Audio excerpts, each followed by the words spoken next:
Hello everyone, good morning. आज का हमारा जो क्लास का सब्जेक्ट है वो है रूरल सोशियोलॉजी और डिस्कशन का टॉपिक है रूरल कम्युनिटी।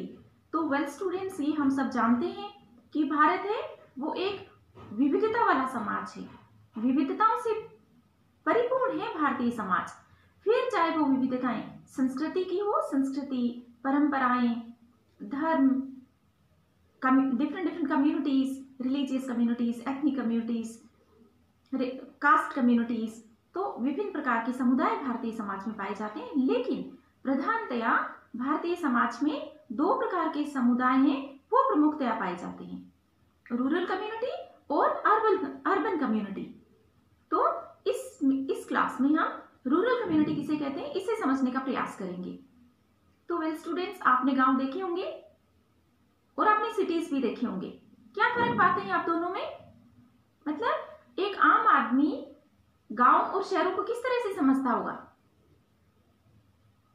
आप सोचिए इस बारे में। गांव के लोग ये सोचते हैं कि शहर उनके लिए बड़ी चीज है, मतलब शहर है, शहरी जीवन है, वो ग्रामीण जीवन से कहीं अधिक सुपीरियर है।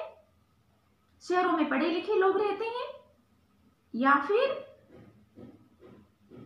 वो शहरी लोगों जैसा बनना चाहते हैं, उनके लिए शहरी लोग रोल मॉडल्स भी हो सकते हैं।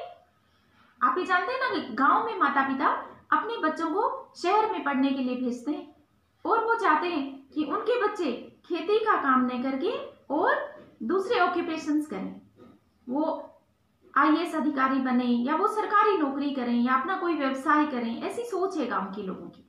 तो अब हम ये देखते हैं कि जो सोशियोलॉजिस्ट हैं उन्होंने ग्रामीण समुदायों की क्या विशेषताएं बताई है।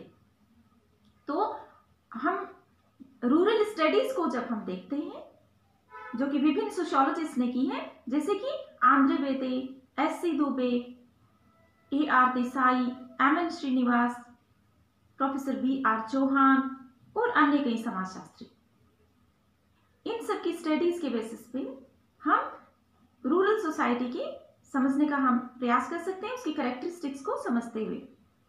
तो हम ये देखते हैं कि भारत में 5000 या 5000 से कम जनसंख्या वाले क्षेत्रों को गांव कहते हैं। जैसा मैंने क्लास के शुरू में आपसे बात की कि गांव का समाज का सवाल आता है आपके दिमाग में, मतलब क्या इमेजिनेशन आता है?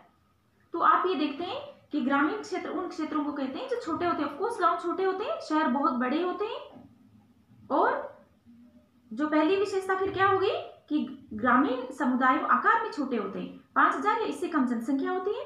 फिर देखिए, गांव में लोग हैं वो खेतों में बसे भी होते हैं, ढाणिया जिसे आप कह सकते हैं। तो 400 व्यक्ति प्रति वर्ग किलोमीटर से कम जनघनत्व वाले क्षेत्रों को ग्रामीण क्षेत्र कहते हैं। फिर जो अन्य विशेषता है जो शहरी समाज से गांव को अलग करती है, वो ये है कि गांव में 75% से अधिक, 75% से अधिक पॉपुलेशन है वो कृषि या उससे संबंधित व्यवसायों में लगी होती है। गांव में कोई इंजीनियर्स, डॉक्टर्स या एंटरप्रेन्योर्स नहीं होते हैं, सब लोग खेती या उससे संबंधित डेयरी का काम कर सकते हैं, पशुपालन का। इसके अतिरिक्त देखिए, गांव में पंचायती राज सिस्टम होता है। अब तो 73rd कॉन्स्टिट्यूशनल अमेंडमेंट एक्ट से इसको संवैधानिक दर्जा भी प्रदान कर दिया गया है। क्या शहरों में होता है पंचायती राज? नहीं, पंचायती राज गांव में होता है। शहरों में अर्बन लोकल गवर्नमेंट्स होती है। अन्य विशेषताएं उनमें हम बात कर सकते हैं कि जो गांव है वहां पर अनौपचारिक भावनात्मक संबंध पाए जाते हैं। गांव के लोग एक दूसरे को नाम से जानते हैं, एक दूसरे से बहुत लगाव रखते हैं। गांव में परिवार की जैसे फीलिंग होती है। गांव की डॉटर, एक परिवार की डॉटर पूरे गांव की बेटी मानी जाती है। फिर गांव के लोग प्रकृति के बहुत करीब रहते हैं, प्राकृतिक पर्यावरण में रहते हैं वे, और पेड़ पौधों से, अपने पशुओं से उन्हें उतना ही लगाव है जितना कि स्वयं के बच्चों से। और शहर में तो आप देखिए, बच्चे जानते ही नहीं एनिमल्स के बारे में, प्लांट्स का उन्हें नहीं पता होता है कि कौन से प्लांट को आप क्या कहेंगे। गाय को भी आजकल तो माता पिता सिखाते हैं बच्चों को कि काऊ बोलिए आप। ठीक है। तो आगे हम देखते हैं कि गांव में स्थायित्व पाया जाता है, मतलब सोशल मोबिलिटी कम है, सोशल चेंज कम है, गांव के लोग ट्रेडिशनल होते हैं। इसलिए गांव को ये कहा जाता है जैसे मटके का भरा हुआ पानी होता है ना, एक ही जगह रहता है, तो कि गांव का समाज है वो एक घड़े में भरे हुए पानी की जैसे है, मतलब बहुत स्थिरता है वहां पर।